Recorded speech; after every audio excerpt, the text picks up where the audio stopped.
Black power to the beloved out there. You already know what time it is, man. It's Osiris Child, aka the Sage of the Age, dropping out that divine wisdom, that venom, and that ism for your prism. You know what I'm saying? We premiering from every hood to Hollywood, known from Maine to Spain. Ring the motherfucking alarm, because you already know this is a real drill, not a fire drill.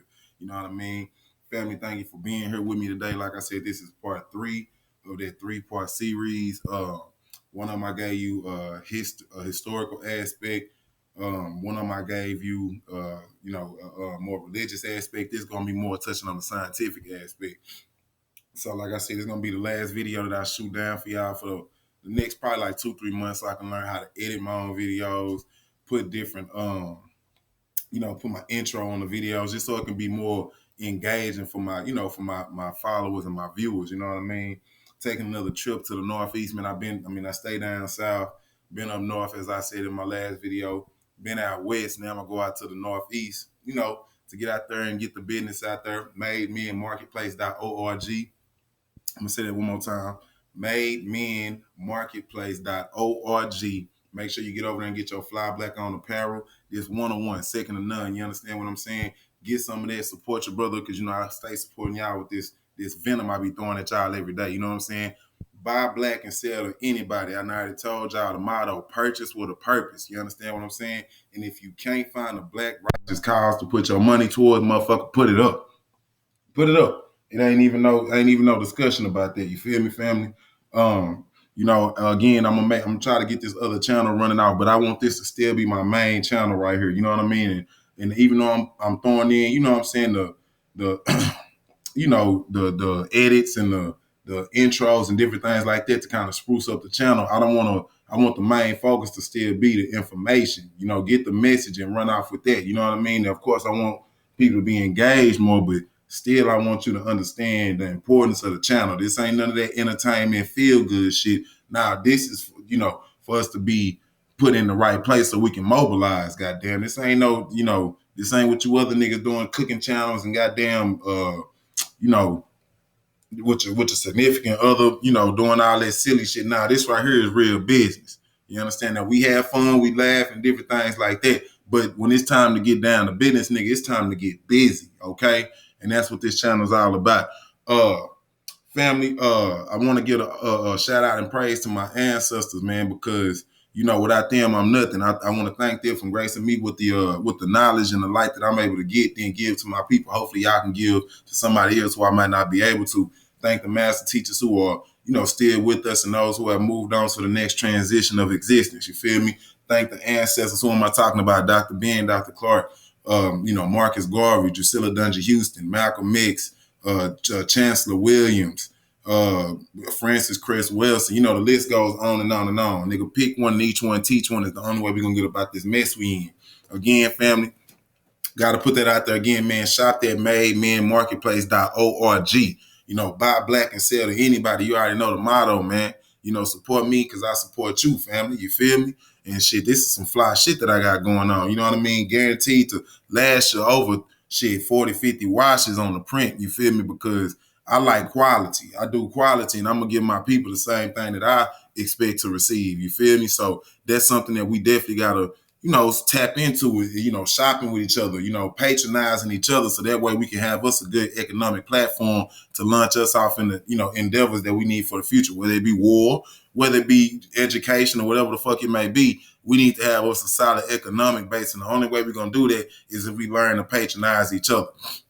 Now, today, family, the lecture is going to be over sacred snake symbology. Now, I think I touched on this a little bit in one of my previous lectures, you know what I mean? But I'm going in today. Like I said, it's going to be the last time y'all see me for a minute, so I want to make sure I get a power-packed lecture, you know what I mean, with just new information and liberating information. That's one thing that you got to understand. Liberation is for everybody, but everybody's not going to be liberated, because you got to have a special, you got to have a cognitive mind, and you got to have enough room to be able to discern, the truth from the bullshit. And sometimes you see the truth is in the bullshit, but you got to be able to yank that out and decipher it. You know what I mean? So this is important because, a lot of people scared of snakes and this, that, and the third, but and a lot of people who even have a good understanding of Egyptian culture don't understand that it was always dual aspects of things. So yes, the serpent or the snake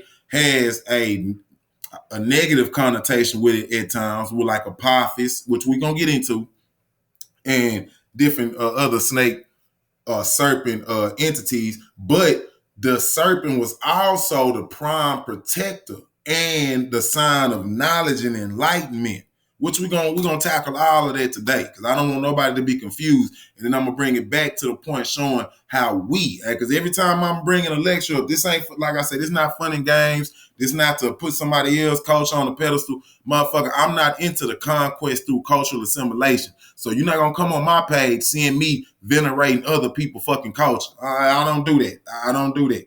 I'm here for the Africans. Okay, I don't deal with humankind. I deal with African kind. Now, if you want to learn about yourself through the lenses of an African, then this the page for you. If you want to, you a damn Greek or think you're Roman or whatever the hell, you need to take your ass on somewhere else. I'm just letting you know that right now. Okay? Okay. Now, family, without further ado, we're going to get into this. And I just love this picture right here because as you see the female, which when you look into Egyptian culture, usually that cobra, even though that it was sitting on the pharaoh's headdress, okay, usually it denoted a female energy. Okay, it was a feminine energy. You understand what I'm saying? And a lot of, and this picture says a lot, even got the sun back there, which we're going to get into how the serpent represents the rays coming from the sun. It represents energy because energy is measured in what? Waves. Okay? Energy is measured in waves. I don't give a damn what kind of wave you trying to, seismic wave, a damn heat wave, whatever it's measured, energy is measured in waves. Okay? So we got to understand the correlation between how the snake move in, let me come on back in, how the serpent move in waves. And then you know how you sit outside either on a barbecue pit or if it's just a real hot day, goddamn it, you can start seeing them little squiggly lines in the distance. That's that heat. That's that heat. And them lines are symbolically represented by the serpent. See? So that's how you give zoomorphic properties to celestial bodies. Celestial bodies being things in the sky. You see what I'm saying? Like the Saturn, the moon, and the sun. Those are celestial bodies. And you zoomorphically represent the sun and all that, or you could zoomorphically represent the sun, like in this state right here, through the serpent. See what I'm saying? So that's how you talk symbolically to come to a different understanding. Or people being Africans are figurative people. Just to give you an example of what I mean, you know damn well white folks didn't invent this kind of way or didn't come up with this kind of way of thinking, because just as a black person or somebody in the culture, you go to a white boy, white girl and say, man, that motherfucker, that cold, man. That bitch, that cold, man. It's cold. What nigga, turn some heat on or something. See, they don't understand how we can figuratively mean something and come to the same conclusion. Like if you say, man, that motherfucker there, that bitch there cold, man. That motherfucker there cold. Or you can be like, man, that's a hot car. That motherfucker cold and that's a hot car means the same thing. You understand what I'm saying? But they can't, they gotta be introduced to what we doing, and somebody gotta really put them on game for them to understand. But usually another African or another black person with that flavor, they know what you mean. They know exactly what you're talking about. And they don't even have to be introduced to your section. They don't even have to be from your section. But it's just something that's innately in us and how we normally think, how we come to our own conclusions figuratively rather than the literal Cro-Magnon Neanderthal. Everything is literal to them. See, so I'm just showing you right here how even the symbolic meanings in ancient writings had to have derived from the African mind, man. Had to. But we're going to go on, family. Now, this is very, very key because everybody hear about the Ouroboros and y'all think it has something to do with some damn Greeks. Okay? No, it does not. The Ouroboros actually, the first depiction that you see of the Ouroboros actually comes from here, from Egypt. It comes from Egypt, and what it is the serpent swallowing his tail. But see, what they don't tell you, because they don't tell you in Greece, because they didn't come up with it, was that is actually the protection That's the protector. When they drew it in Egypt, that's the protector. And like I said, the serpent usually had a feminine energy. That was the female principle that was protecting. See, this is the sun. This is now we talked about zoomorphic, which is depicting something in animal form. But when you look at the anthropomorphic form, that's putting something in a human place. So the sun, which is something that's not human, you would draw the sun as a human to represent something, but it still holds its context as the sun. See, so this, it's but nobody in Egypt, this is not anybody in Egypt. That's the representation of the sun. And you see that the Ouroboros comes from the Milky Way galaxy, because in the cosmos, the Milky Way galaxy is in the shape of a serpent biting its tail. That's what this right here is. And it says this is the mouth of the Ouroboros. And if you look closely, you can see the snake head right here. Let me try to, yeah. So you see the snake head right here. You see his mouth. So here's the top of his head. Here goes his eye right here. See, the tail is in his mouth. Here's the tail stretching from here. Then it enters his mouth. So as you can see right there, family, they are getting these symbols from the universe. And this is what it means by as above, so below. Because we understood that us as humans are the microcosm of the macrocosm, which is the universe. As above, so below. As within, so without. So you will see the Milky Way is protecting our galaxy. Okay, it's protecting our galaxy, just as showing here. Well, it's protecting our galaxy, and in our galaxy is our sun. Okay, but right here you see the Ouroboros protecting the sun, which is in return in our galaxy. You see what I'm saying? So they took things that they saw in nature and then implemented into their culture. See, so if Greece had some kind of mystery, motherfucker, it's solved now. I want y'all to know that Greece didn't come up with none of that, man. They didn't come up with none of that. And I need to, before I can get into the evolution and involution part of the Ouroboros, I want to get that understood right there about what it stands for. See, it's protection. See, and the serpent, what does the serpent do? It sheds its skin.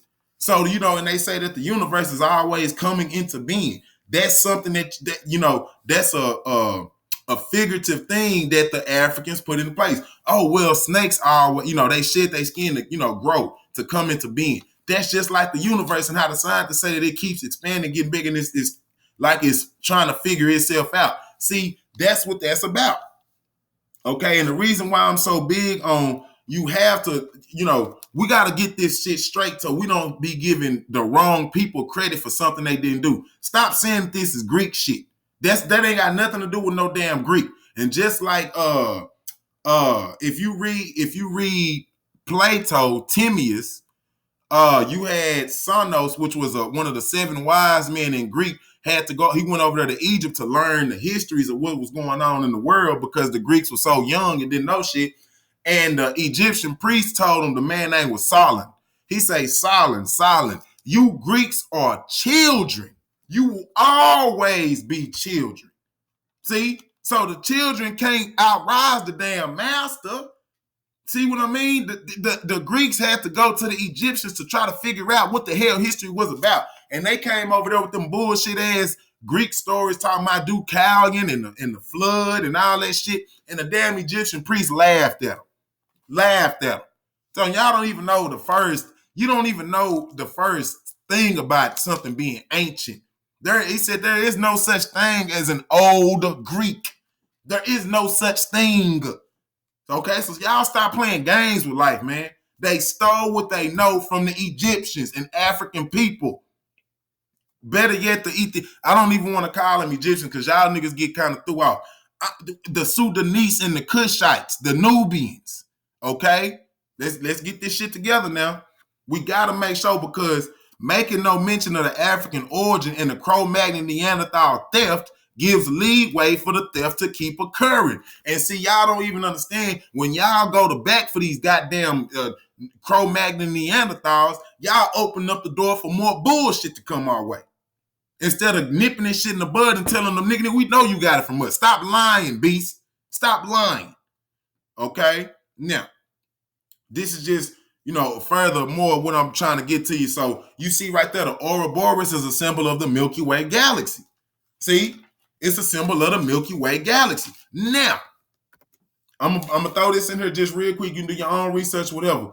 The reason why it's called the Milky Way galaxy is because the Egyptians looked at the universe as the nurturing mother. What do you give your kids? Milk. Okay. Now, what else is key is where does milk come from in the zoomorphic form? A cow. So you had Isis, her zoomorphic form was the cow.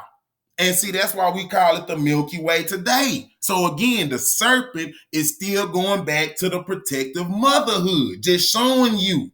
I'm just showing you the connection. Let me say that again. I told y'all that the serpent in ancient Egypt usually rode with a feminine connotation. It was the feminine energy. Hence why the Ouroboros is the feminine protector of the galaxy.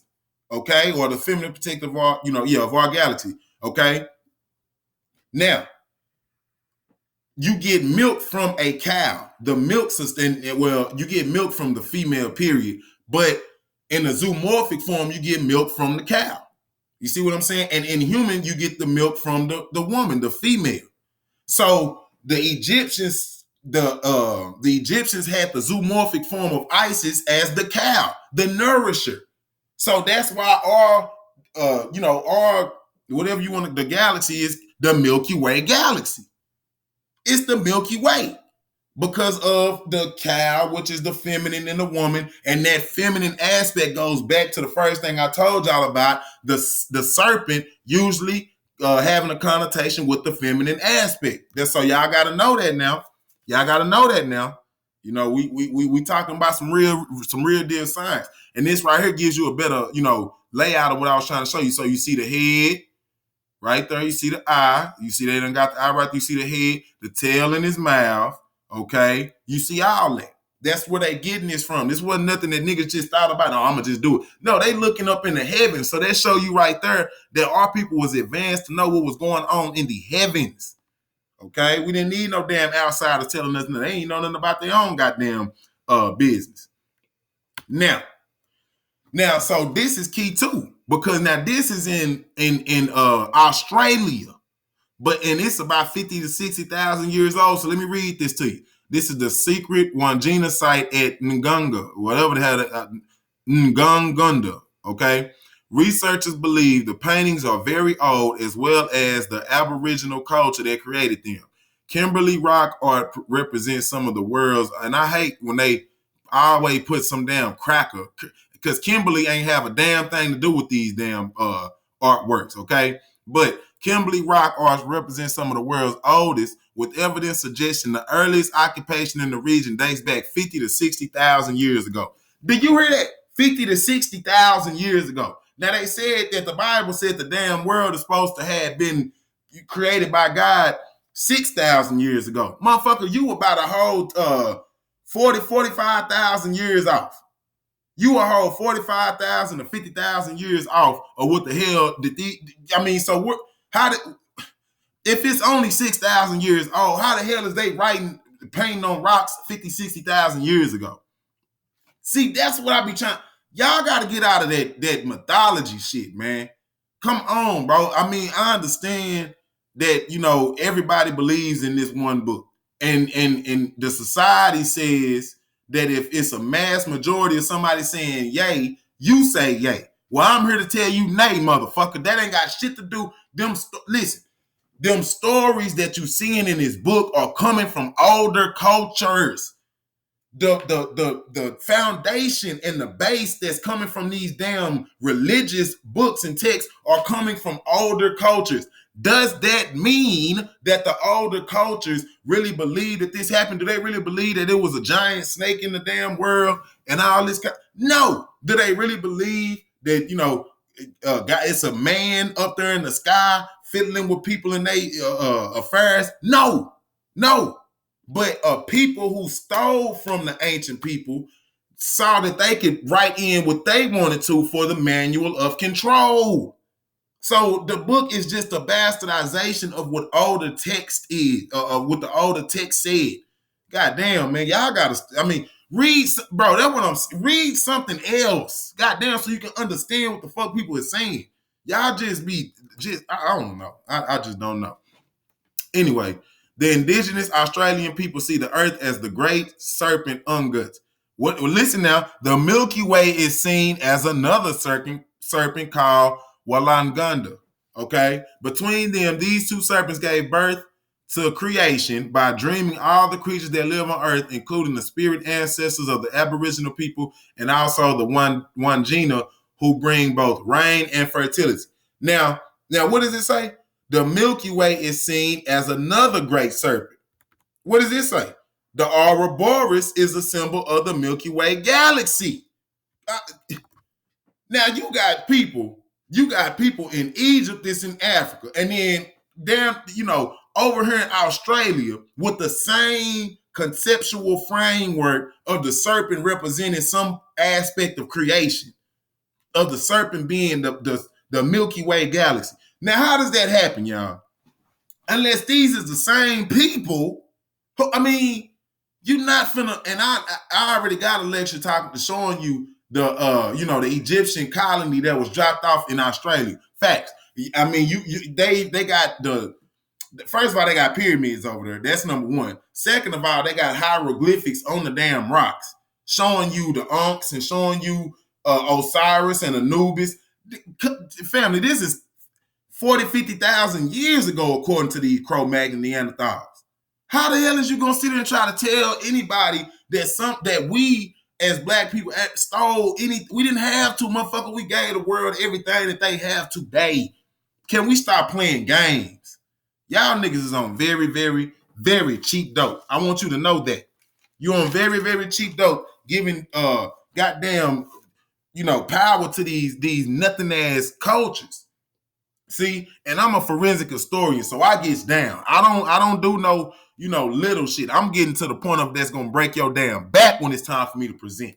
Okay, so you see the serpent being a part of the creation aspect. The serpent being something positive in creation, not the serpent tricking Adam and Eve into eating the goddamn fruit. And see, that's why the serpent was in their story, because we diametric opposites. They gonna always take what we say and what we do and mix that shit around to make it evil. Just like today, they take twerking and shit. They took twerking. Oh, that's hoish. That's evil, and this, not evil, but that's hoish and ghetto. Now they got Russians talking about twerking is a damn art form. See, they always do this shit, and you niggas miss it every fucking time. They do this they demonize what the fuck we doing, then take it on the back end, switch it up, and then make it, glorious, because they doing it. And it seemed like they made it up. They trick you niggas out your divinity every time. And stupidity is never a divine decree, nigga. You niggas already talking about y'all kings and queens and gods and goddesses. Motherfucker, stupidity is not a divine decree. Y'all niggas sitting up here letting these folk trick y'all out y'all goddamn divinity. Silly niggas. Very, very silly niggas. Okay, now what I want you to pay attention to that spiral. See, that spiral. That's key. That is key. Because when we come over here, you see right here on Ramses statues, Ramses statue, the great Egyptian pharaoh.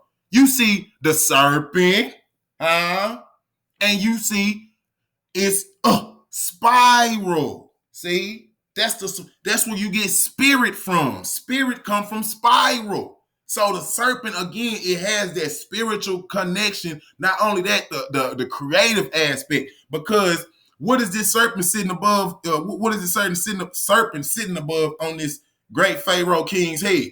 His pineal gland. And don't that connect you to the universe? Huh? So that's what you can see the brilliance in our symbols.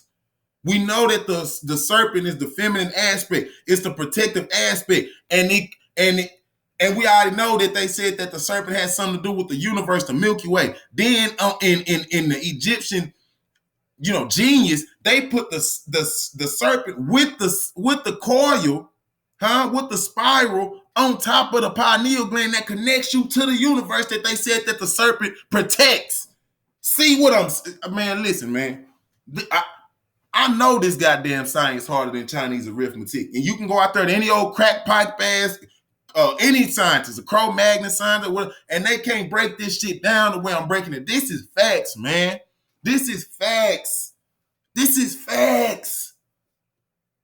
So that serpent is not nothing evil. The serpent, it depends on how you view it. It depends on your knowledge of the world you live in. That's what it comes down to. And if you ignorant of the world you live in, then of course it's going to be something evil because you're just listening to people. You just listening. Now, am I telling you to go out there with no training, no understanding, picking up snakes, trying to connect to the universe? Nigga, no, that's not what I'm saying. So, but see, you got niggas who would like to play that victim role and say, well, he told me that the snakes was magical and they connect you to the motherfucker. Quit playing games with life. What I'm telling you is to get an understanding of the world that you live in so that everything is not mystical, magical. Oh, that's what I'm trying to tell you. Understand that the science of the old never broke away from the spiritual. So when you're dealing with Egypt, ancient Egypt at that, or a lot of these ancient cultures, they science and they spirituality was one. The reason why we fucked up is because we done split both of them and thinking each one of them is good. So you got motherfuckers on the spiritual aspect thinking that, humming and chanting and meditating all goddamn day is the way to go. And that's going to just miraculously bring you up out of your misery. No, nigga. Then on the other end, you got your goddamn religious zealots that don't do no groundwork, just want to pray all goddamn day. See what I'm saying? That's it. You just want to pray all goddamn day. See, you niggas is, man, listen. Y'all lost in the sauce, man. And you lost in the sauce because you keep looking at your world through the eyes of a goddamn Cro-Magnon Neanderthal who don't give a damn about him or herself because they don't know him or herself. Then you want to be like them. So in return, you don't give a damn about you, yourself, whether it be male or female. You don't care about your history. Don't care about nothing. You just willy-nilly want to go on and just complain and bitch about everything. Not understanding if you get your mind right, that'll take care of most of the shit you're going through. See? So what am I saying? I'm saying that and then look, not only do you see the spiral on the damn cobra, but you see the spirals in his headdress, showing that that's what their hair look like, the curl, that coily hair, not that straight dead shit you get on them Cro-Magnon Neanderthals and all them goddamn animals. You see, because that's fur on them people. The Africans the ones who got the real hair, nigga. And see, just like that serpent is a channel.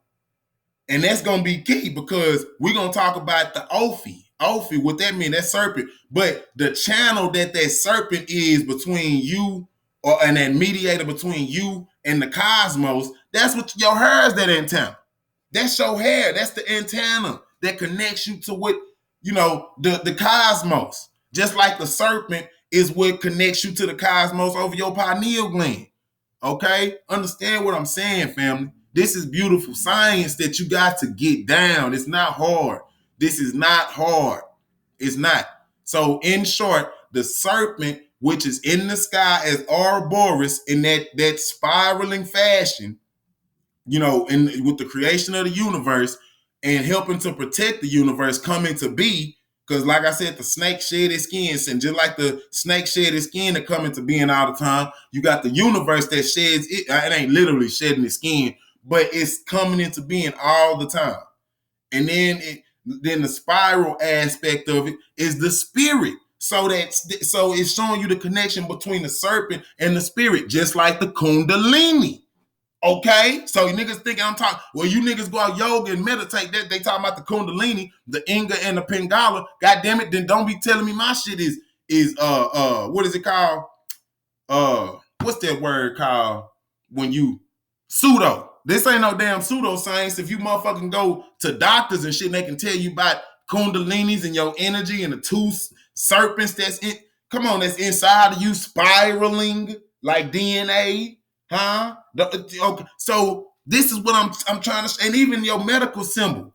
The medical symbol got the staff with the two Serpent's going around. So if it's pseudo and everything, why the hell do your medical hospital have these these symbols? Because motherfucker, it hold weight.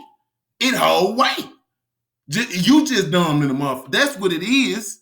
That's what it is. Not knowing your history. That's my lecture I just dropped. The importance of knowing your history. You got to know your history, man. You don't know your history, you out of there. Your history is your geopolitical clock that showed you where you were, where you at right now, and where you going if you don't get your shit together, or if you get your shit together, how to paying out for you in the future. That's how you do that. See, that's how you do that. Y'all just, I mean, it's silly how much that we go through, and we do it to ourselves. We do it to ourselves. Carry ourselves in a self-defeating manner because you don't know the fuck ups that your prior people had to go through in order for you, hopefully, not to do that. But you ain't studying your history, so therefore you keep making the same damn mistakes. And understand something for me, family. History is not a game of remembrance. It is an instrument of power. It's an instrument of power. It ain't no game of remembrance. It's an instrument of power. Remember that now. Okay? Now, just showing you more what I was saying about how the sun is my bad. How the sun, the rays from the sun has those squiggly lines. And like I told y'all before, you see the way, and it looked like a serpent. See it like the serpent. So the rays from the sun symbolically represent the serpent. So when you see in Chinese culture, you see the dragon going for the sun. And, even though the dragon is going for the sun, it's in actuality the dragon or the rays coming from the sun, because the dragon is just nothing but a flying serpent, okay, that breathe fire. It breathe fire. The sun is hot, fire. See what I'm saying? The correspondence and that's what it is, family. So we don't need to be misled by this shit. Energy is measured in waves. What is the sun ray? Waves. Okay, the UV rays. All these different things are showing you the close interconnectedness of what the Africans saw as what they can't see, which is the rays. You can't really see the rays from the sun unless you got special technology or whatever, but you can see the snake. So you can use the snake to make reference to the sun rays. See what I mean? And then I'm gonna show you on some of the matter of fact, I think no, it ain't on this one, but even on the Egyptian pharaoh headdresses, you will see that the snake will come down from the head. So it's showing is descending. The snake is descending just like the rays from the sun descend, and it sit right on that pineal gland. See, and it sit right on that pineal gland, showing you the sun and just the science. Again, that's why I'm trying. The science was never disconnected from the spirituality. So I don't know why y'all is spooked out with the shit, man. Ain't none, y'all, they was worshiping snakes, and no, they was not. The snake represented something else. So they didn't worship the concrete. They worshiped the abstract of what the snake represented. Y'all niggas just slow out here. You so goddamn myopic. Too myopic. You understand what I'm saying? Okay. Now, so this is further proof of what I'm saying. So now you see, first, what I want to say is this show right now that the Indian people they called them the Nagas. Them wasn't the first people who put the human head on a body of an animal. See right here, you got Isis. That's Isis, or Aset in Egyptian terminology. Isis is Greek, but here's Isis right here with the head of a human, and then got the body of the cobra, showing you that zoomorphic form. This is what I was trying to say. Yeah, I told you that Hathor was the zoomorphic form of Isis. Got many different, she got different zoomorphic forms. One of the forms with her, and I even think, Nephthys was, I think Neith was the serpent also. Okay, who was that? Neith was a serpent. It was Wadjet. Wadjet is the serpent. That's what Wadjet. Okay, but either way it go, I'm just showing you that the serpent was portrayed in the feminine aspect. Just going back to show you when you see the Ouroboros protecting the sun. Let me go back. So when you see the Ouroboros protecting the sun, protecting the head, the pot, and where is right here? You see What do they got their hands over? The pineal gland. The serpent. Listen, y'all got to know that, man. Y'all got to know that. And then what I wanted to say was, I missed it because I was doing too much. But the involution and the evolution. Listen now, involution deals with the inner path of a spiritual individual. The inner path of a spiritual individual. Not something that the preacher told you got to do. So it ain't no dogmas, no creeds, no goddamn what do they call them? Morals and dogs and creeds. No, doctrines. That's what it is. So we're not dealing with doctrines, creeds, and dogmas. We're dealing with the process of self-awareness, self-discovery, self-understanding, self-love, self-mastery, and self-transformation. Self-transformation, the snake skin. Okay, so you got evolution, which deals with the exterior aspect of it, which you need, but you need to be involved with yourself so you can evolve from your past self. Do you understand what I'm saying? So the involution is what you need to take place inside of you. Okay? Now the involution is an internal process. Evolution is the external process. Okay? Kind of like with Lauren, was it Lauren Hill? I think it was Lauren Hill. How you gonna win if you ain't right within? You got to get yourself right in here first.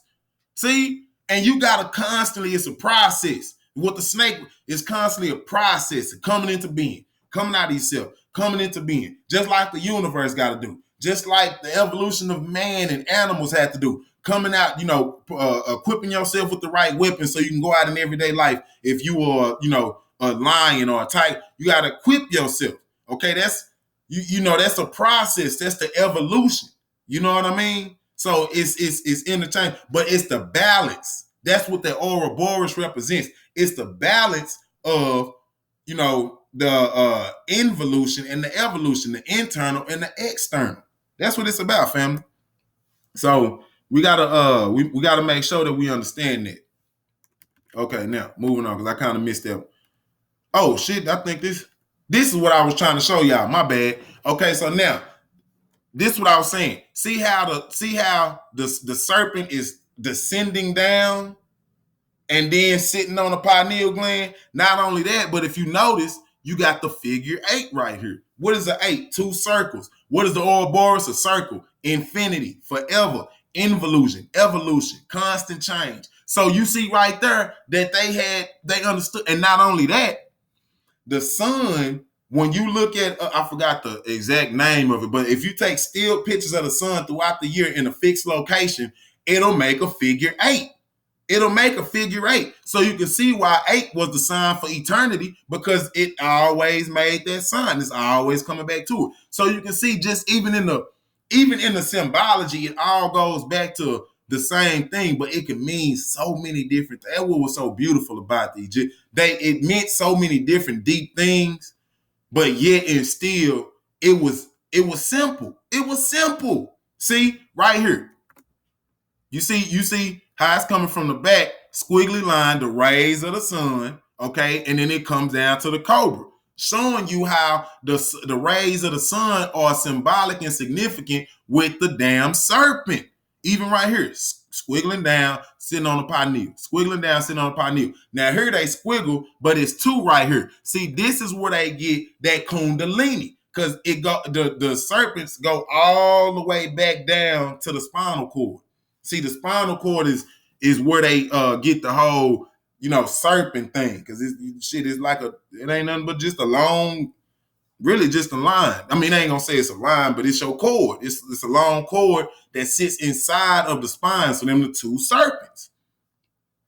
So again, you had the Australians and the Egyptians who said that it was 2 serpents out there, one for the creation, one of them for the Milky Way, one of them for something else, but both of them had aspects to do with creation.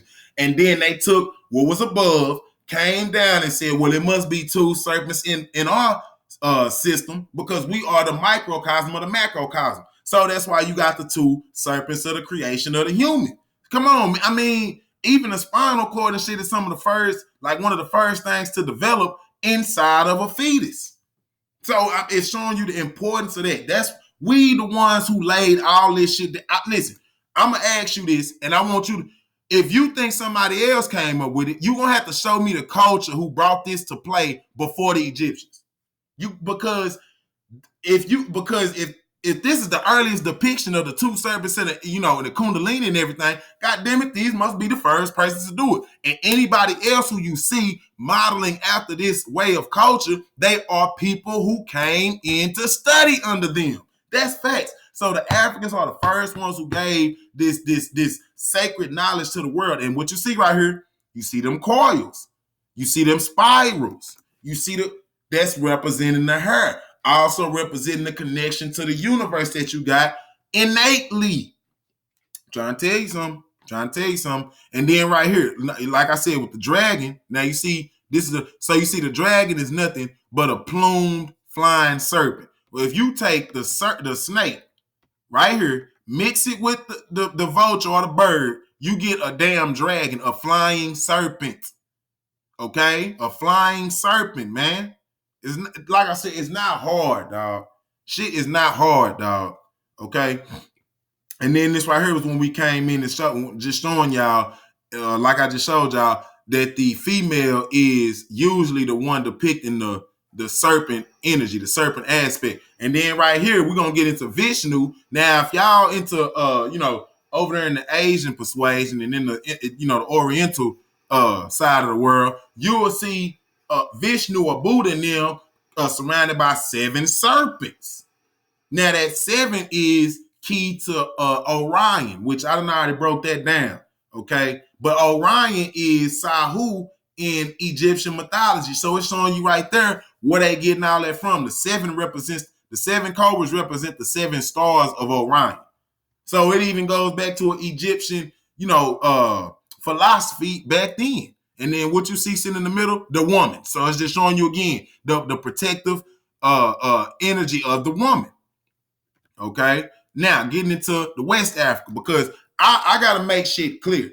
I don't want nobody thinking that it was just East Africa doing it big and West Africa and all other Africa wasn't doing nothing. No, there was a cultural continuity, meaning there was a oneness with the whole continent of Africa. And you can see right here, you see Ashumari, which was a Naga.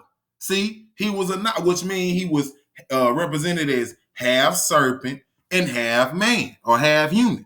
See, so again, we don't go to India to say that we trying to find out where the Nagas come from. No, you need to take your ass to Africa where it originated, because I want somebody to show me where India was at when ancient Egypt was up and they had, Isis as a human head with a serpent's body. Show me where India was at and what they was doing at this time. Nigga, there was no Indian. There wasn't none of that.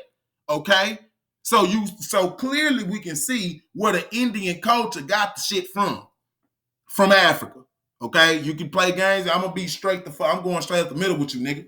Okay? And anybody who's shooting out the mouth flagrant, again, I'm stomping you out repetitiously. Because I got more files on you niggas than the CIA. I can promise you that. Ain't nobody fucking with me on this level, man. Not with this science, bro. And that ain't no bragging thing. But motherfucker, if you think you got me, come take me. Come on, man. I'm ready to destroy me a nigga behind Mother Africa. I promise you that. Okay, now we're gonna read this.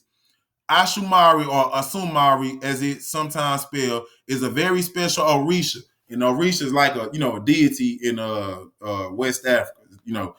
For it is very rare to find an Orisha with the suffix Madi. Now, Madi, that's funny. Madi, that's water.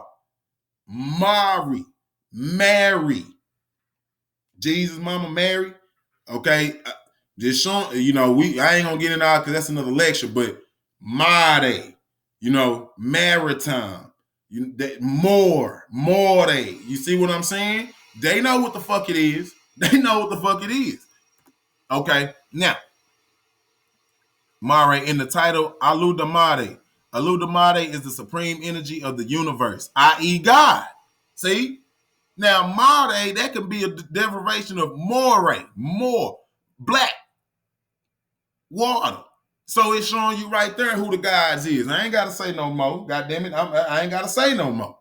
Now, one may also notice that Orisha, Osun's name, is present in the title.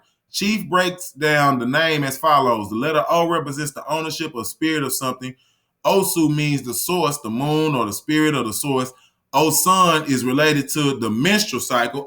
See, the menstrual. So it's more than just male energy. See, Mare has several meanings attached to it, including serpent, deepness, the essence and the immensity of power. Great feminine energy is represented in the term Asumare. Okay, bam, there we go again. Great feminine energy, and we see that it's also synonymous with serpent. Huh? So even in West Africa, we just seen in East Africa and Egypt that the serpent was, had to do with the feminine energy, Isis. Over in West Africa, Asunamare got to do with what? The serpent, also the feminine energy. Okay? And then what's key is he got a rainbow coming out his head. Now, I was going to say, but I'm going to go ahead and say this now. Now, the rainbow coming out his head, you got to understand, what causes the rainbow? The sun refracts off of raindrops. So it's got to have to do with the sun and water. Asumare got to do with water, okay, and even got to do with the sun. It just said, O represent ownership or spirit or something. Also, source or the moon or the spirit, So, and even then, the moon, that's got to do with, the water, the woman, the moon, because just like the moon got its phases 30-something days, or 29 to 30 days or whatever, just like the woman got her menstrual again. So tie back into the menstrual cycle, the moon, the woman, the water. See what I'm saying?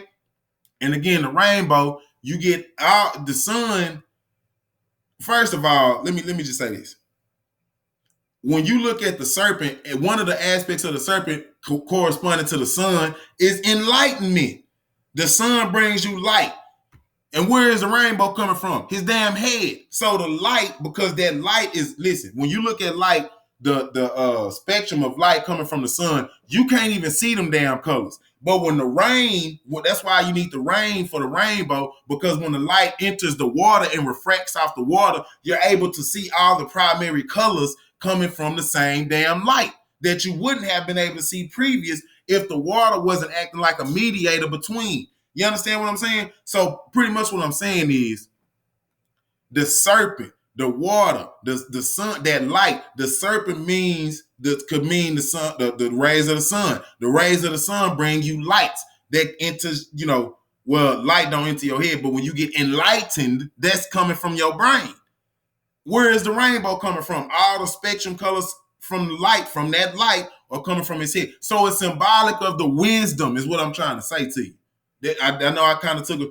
Hopefully you broke all that down, but it's referring to the wisdom, the light, the serpent, and also the brilliance of that woman and everything that come into it. It's humanity in general, not just the man, not just the woman, okay? Humanity in general, but the way that we was able to break this shit down, dog, and just in symbol. See, me talking is probably not, but when you can understand the symbols, that right there have you right alone by itself. Now, so we know that Made is serpent, deepness for thought. Nigga, that nigga deepness for thought. He on point with it. The essence and immensity of power. That's the sun. That's the heat. Sun. That's the power. The sun is what helps everything grow, man. If it wasn't no sun, first of all, we wouldn't be able to see shit. Wouldn't nobody be here. Second of all, nothing is growing. So if you don't have no grass for the cows to eat, for the meat eaters to eat, the cows or all the other, herbivore type animals, you need the herbivore type animals for the predatory type animals to eat on because of the trophic levels. You got to understand that. You will never see a fucking lion eating another. Now, a lion will kill another lion, but he won't eat another lion because of the level of energy that's in it. It's only eating meat, so you're not getting a lot of energy. The things that get the energy are the things that eat straight from the sun. The plants that's getting its energy straight from the sun. See what I'm saying? So even right there, it's showing you that it's a hierarchy within the levels of energy. I'm just trying to tell you. But you can look up trophic levels. Now, another key thing, let me read this last. Asamare, the rainbow serpent, call him the rainbow serpent. See, rainbows, whatever, is only possible when two elements are present. These elements are water and sunlight. Now, we just done went over this whole spiel, and it's telling you the only time the rainbow serpent is only possible when two elements are present. The elements are water and sunlight. When the sun's rays hit the water at an angle of 42 degrees, the rainbow is manifest. Listen, I don't make this shit up, man. I know what the fuck I'm talking about. Okay? The colors of the rainbow actually represent the colors of the chakras. See? So, man, look. Colors of the chakras, man. The immense power. Immensity of power. See? So, yeah, it's coming out the head, but it's got to do with the whole body. But you see, it's coming out the head for that enlightenment. Okay? Now, Ashumare is also spelled Achumare, or Aksumare. Ashumare is the Yoruba Orisha of the rainbow, serpent cycles and transformations. Serpent cycle, what do we say? Always coming into being. The serpent always coming into being, transforming. Cycles, okay? The planet, you had the Cambrian age, you had the Neolithic age, you had the Stone Age. See, it's evolving, always coming into being. The technological age, just showing you how everything is synonymous and everything is really one. But this backwards way of thinking got us, everything is, the category, this right here got to be categorized over here, and this one got to be categorized here. We lose sight of the totality and the unity of everything. Now, it's a Asumare. Asumare represents movement and cycles. This Orisha is apparently androgynous, which means, it can be man or woman, and spends part of the year as a man and part as a woman. So just showing y'all the interchangeableness. This ain't got nothing to do with male chauvinism. Oh, it's just about man. Oh, it's just about woman. No, this is a humanity thing. Everybody has that potential to be God-like. You got to have it inside yourself to want to get to that level. And then you have to have the teachers to understand what can help you get to that level. If you don't, nigga, you're going to be just as lost as everybody else out here. Okay? Now, just showing you that the serpents, the protective serpent. Look, 1, 2, 3, 4, 5, 6, 7. 7 serpents. See? Because it's symbolic of the 7 stars of Orion. But I'm even just showing you where the Eastern and the Asian persuasion over in them Asian countries and nations got they insight on the serpents and what they mean and the protective value of what the serpents come from. They got all that from Africa, from Egypt. Facts. So even right here, you got another picture of Vishnu. I think this in Thailand. Again, what sitting down, 7 serpents protecting him. I forgot what they call, man. But that's neither here nor there. You can look that up. Just look up the 7 serpents that guard Vishnu and they'll give you the name for it. But just going and showing you how different cultures have, I ain't gonna say adopted. They stole it. They ain't no damn, oh man, they adopted culture from, no, they stole it. Because if goddamn it, they adopted it, they'll mention that they got it from us and we done gave it back. These motherfuckers that have you thinking that they done made up everything. Okay? So let's just put things in proper perspective now. I'm sick of this shit. Okay? Now, going on. Now see, this right here is key because the serpent not only represents, as we see, it represents light. You see the stars right here and how the serpent bringing light, so you can see. So not only does the serpent represent the light, but it also represents the DNA structure. Okay, when you see, I just said, you see the Pingala and it's just like this. See what I'm saying? That's the DNA structure right there. Now, this is one of the Mesopotamian creation stories. What do they have? A staff with 2 serpents intertwined, showing you the DNA sequence, but showing you how the serpent has to do with it. Now, why would that have something to do with that? Because I just told y'all, actually I showed and told y'all how the sun rays correlate to a serpent, right? Okay, now, when you look in scientifically, how DNA gets mutated, the DNA gets mutated by the goddamn rays of the sun. The UV, the light mutates the damn DNA.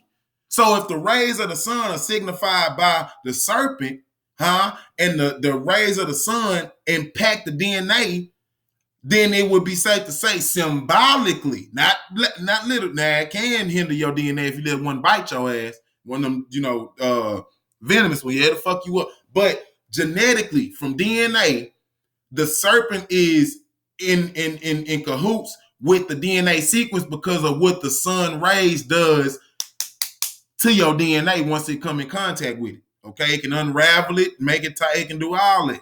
So again, running it back, the sun rays are signified or symbolized by the serpent. Those same rays symbolized by the serpent impact your DNA, in turn making DNA sequence the symbol of two serpents. See? I mean, it's not hard. And this is actually now the most prominent thing that you need to understand about Sumeria and Mesopotamia is that's supposed to be the cradle of, the Bible and all the other shit. So now if they over here using serpents as DNA, then why would it be evil? I don't understand. I mean, and even then, once we look at that, we would have to say, well, goddamn, I can take this even one step further and go back to Egypt, which I know damn well is older than Sumeria and Mesopotamia. How do I know this? Because in the Bible, it says the son of Cush would be Ethiopia or modern day Sudan and Africa. The son of Cush, Ethiopia, Sudan, is Nimrod. Who is Nimrod? Nimrod is the one who built up Sumeria and Mesopotamia. So then that would let you know that there is a black origin of Mesopotamia, Sumeria, where these damn symbols come from. So, I mean, listen, I know what the hell I'm talking about, okay? I know what I'm talking about. Now, and another thing is, so you see Vishnu again, Ananta. That's the damn serpent thing called. When the seven serpents protecting Ananta, Ananta, okay? Now, what else you got to understand is, see, just showing you again, the sun ray. Atum, right here, Atum is represented by the atom. The atom. So, and the atom is carried by what? The sunlight. See what I'm saying? It's the atoms it can be carried by the sun or the light or whatever, energy. Now, so here you got the atom riding on the wave. See how I say the creator? Because atoms create the reality. So you got atom, which the Egyptians will call atum, but it's the same thing as Adam. And that's why in the Bible, the first man was called Adam, because it's a play on words from atom. Okay, see, the first, the building block of life, then Adam represented the building block of life. So in the Egyptian story, Atum represented the building block of life. And how is he riding the earth? How is he riding the earth? On the damn serpent, which represent the sun rays. This is the mystery that they don't want you niggas under. It's not no mystery. It's just, you got to study your goddamn history. That's what it ain't no mystery. Study your history. Okay? So you see, and so you see the serpent, bam. The egg is the creation, the atom. So again, giving you the creation story. How the serpent, drove or was the vehicle for the atom to get to Earth or to get to where we can, make sense of what the hell going on. Y'all got to know this, man. This is some heavy ass science I'm dropping on you, dog. I promise you. You can go sit down in any room with anybody to have, I don't care what their background is. You can have this conversation with goddamn PhDs and they probably still don't know what the hell you talking about. Mind blown. Okay? I'm telling you. Now, just showing you, a better picture. This is actually on the wall. So this right here is a drawing of this right here that's actually on the wall. And you see the atom, the creative force riding on the serpent. And what did they say in Australia that the serpent, it was the creation of the universe. The creation, the creator. See, it's the vehicle for the creator. Stop. So we gotta, again, stop being so myopic. The damn serpent don't mean to, because if it meant something bad, here you got Medea, which was the one of the figures in, I believe, Jason and the Argonauts, if I'm not mistaken. And what is she riding on? The goddamn serpents. Here you got Chronos. Now, what does chronology mean? Because we got to understand that these English words are coming from Greek and Roman, all these kind of different backgrounds, Latin and all this shit. Chronology means time. Okay? What's pulling time? The goddamn serpents, man. The damn serpents. You got to understand symbolically what that means. That means over time is carried by change coming into being. That's all a part of time. See, that is the hidden message that you're not able to see because you've been so indoctrinated, or another word might be brainwashed into understanding some bullshit. So even they Greek people and I'm just showing you. I forgot who that is, but these Greek stories are all coming from because they seen this on the wall. That's what I mean when I say the Bible. When I try to tell people the Bible didn't come from black people, it came from white people. But the stories in the Bible, okay, are bastardization stories of what we provided the world. This is a prime example. They came and they seen this right here, got a little understanding of what that means, and then you can't say this mean nothing evil because that's showing that it's giving life. You see the X right up under it, meaning that it's giving life. That's what it is, giving life. Okay, that's what it means. So, but back to what I'm saying. They came up here. They came and seen all that stuff on the wall in Egypt, and then they don't have no stories. They don't have no recollection. So what they do, they create a book to put our stories in their form, and then giving it back and saying, "Oh, they was doing this in Egypt." You a goddamn lie. And see, that's why we been getting tricked because we don't go look at the source of shit. We only look at the shit that people give us as secondhand, third hand, fourth hand information. Y'all gotta stop that. So y'all gotta stop it. I'm not even gonna stop it. Now this right here is called Serpent Mound. Now this was found in Americas.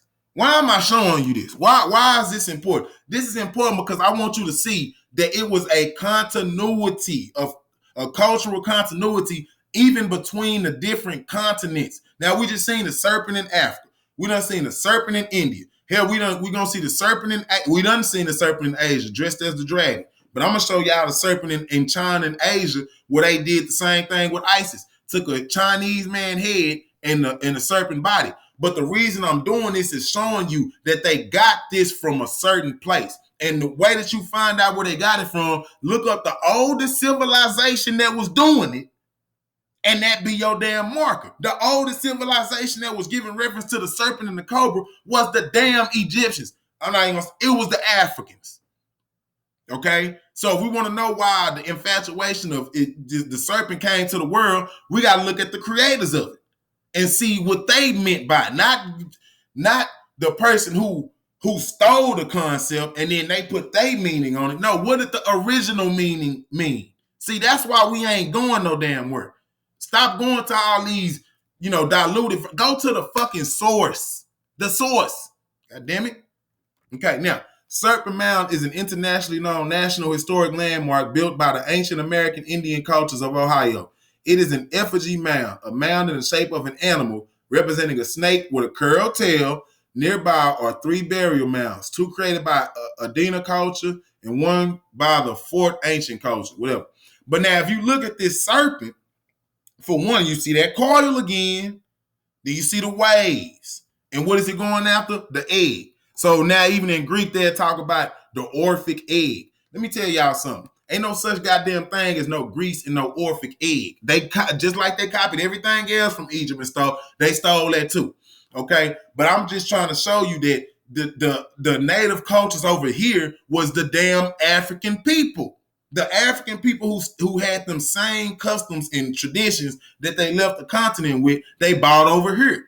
And then you got different, segments of people who take on aspects of your culture because they ain't got none.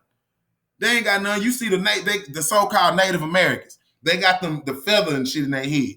Man, I can take your ass to Egypt and the feather represented my ox, and you can see the dignitaries wearing the damn feather on down to the common man. Then I can show you what you would call a totem pole. You think that the damn Indians and shit about this. Motherfucker, I can show you Ramses carrying his fucking totem pole. So stop the madness. I can show you that the brotherhood in Africa, they wore the cat skin. Then you come over here to Americas, they got the damn cat skin. Go to India, they got the cat skin. I mean, is it a fucking coincidence, nigga? No, we is the masters of this fucking civilization, and we are refusing to acknowledge it because we've been tricked out of our divinity. That's what it is. That's what it is. Let me come on up out of there. All right.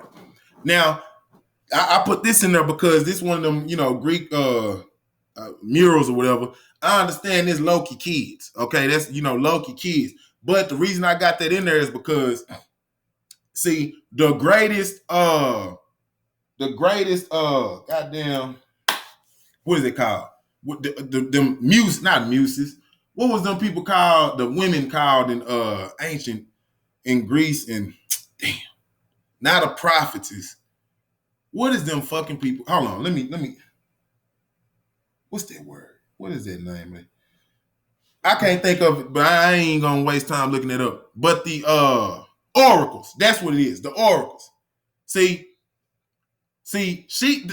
Hold on, let me make sure that's right because I want. It's the female version. A priest or priest. Yeah, that's what it is. It's the oracle. The oracle. She, the most powerful one name was Pythia. See, the most powerful oracle name was Pythia, and they got that from Python. So the oracle is the one who is the, what is? Let's look up the definition of oracle. A priest or priestess acting as a medium through whom advice or prophecy was sought from the gods in classical antiquity. Okay, see, a medium through whom advice or prophecy was sought from the gods in classical antiquity. So that was the mediator between the gods and the human world. Okay, and the most powerful one was Pythia, named after the python. Now, is that a coincidence that the serpent would be named, the greatest of oracles of people who talking to God through people and giving prophecies? The greatest one named is Pythia of Python. Is that a coincidence, or nigga, are we on to something? Are we on to something? Because even the same white people who told you that the serpent was evil, now they sit here and tell you that the damn serpent was the one who talked to God for regular people and gave out prophecies. Pythia. Look it up. Look it up. Okay, we finna get in on this now. So now what we finna do is we finna look up, we already looking up, but we're gonna get into the linguistics of serpent worship. Because what a lot of people don't understand is, OPHI, I don't know if that would be a prefix or suffix. Sometimes it's a prefix and sometimes it's just in the word. But OP, like right here, Sophia. So the root word of Sophia is Ophi. Ophi is that's the shortened version of serpent. Okay, listen, and not only that, before we read this, not only that, Ophi is the shortened version of serpent or snake. But when you put Ophi in the word, that means wisdom. See, so it's showing you the serpent and wisdom is interchangeable at times. Let me read this. Sophia, the name Sophia. Proper name from Greek Sophia, skill, knowledge of, acquaintance with, sound judgment, practical wisdom, cunning, shrewdness, philosophy, also wisdom personified. See? So wisdom personified is Ophi the serpent, but Sophia is the love of wisdom, pretty much. Okay, but Ophi is the wisdom in the form of the serpent. Okay, abstract noun from Sophos, wise. Saint Sophia in ancient church names and place in the East is not necessary, and I ain't finna read all that, but basically what you get out of it is Sophia means, love of wisdom. That's what it means. But particularly Ophi, meaning that serpent, the wisdom from the serpent. That's why, like in Lord of the Rings and stuff, the dragon was the wise one. He liked the gold and stuff, but he was wise. That's even in a lot of other different showings of dragons. They usually wise. Be having books and shit, and some I done seen dragons with glasses and things like that. And even if you watch Dragon Ball Z, shit, the damn dragon is the one who grant the wishes and shit. He, what I'm saying, he the wise one. Stop playing with me. So that's why it's just showing you in different ways. Yeah, I know that a dragon is not specific. It is a serpent. I ain't gonna play. It is a damn serpent. It's just a winged serpent. So even within, it doesn't always have to be a snake represented with Ophi. It's that reptile, that serpent-like creature. Okay, but more importantly, It's again shown, it's not the concrete, it's not the dragon or the serpent that you worshiping. It's the abstract. What does the dragon or the serpent stand for? In this case, it's standing for wisdom, protection, enlightenment, coming into being, into trying to reach perfection. That's what this is standing for. Now, listen. In mythology, the serpent symbolizes fertility and procreation, wisdom, death, and resurrection, due to the shedding of his skin, which is not akin to rebirth. See, coming into being all the time. Y'all talk about y'all born again Christians. Motherfucker, that you have to shed your old self to become something new. So symbolically, that's got to deal with the serpent. And I'm going to come to the end of this lecture and put it all together for you religious zealots about how your Jesus even compared to himself to a fucking serpent. We'll get there. Now, in the earliest schools of mysticism, the symbol of the word was the serpent. Huh? So the symbol of the word was the serpent. Huh? Now, in the Bible, it said the word was God, and the word was with God, and the word was God. So the word is the serpent. Do you hear me? The deity, the God, is the serpent. Okay. The light, see, the rainbow. We were just getting to the rainbow. The rainbow only happens when that light hit that water and refracts the light from the spectrum.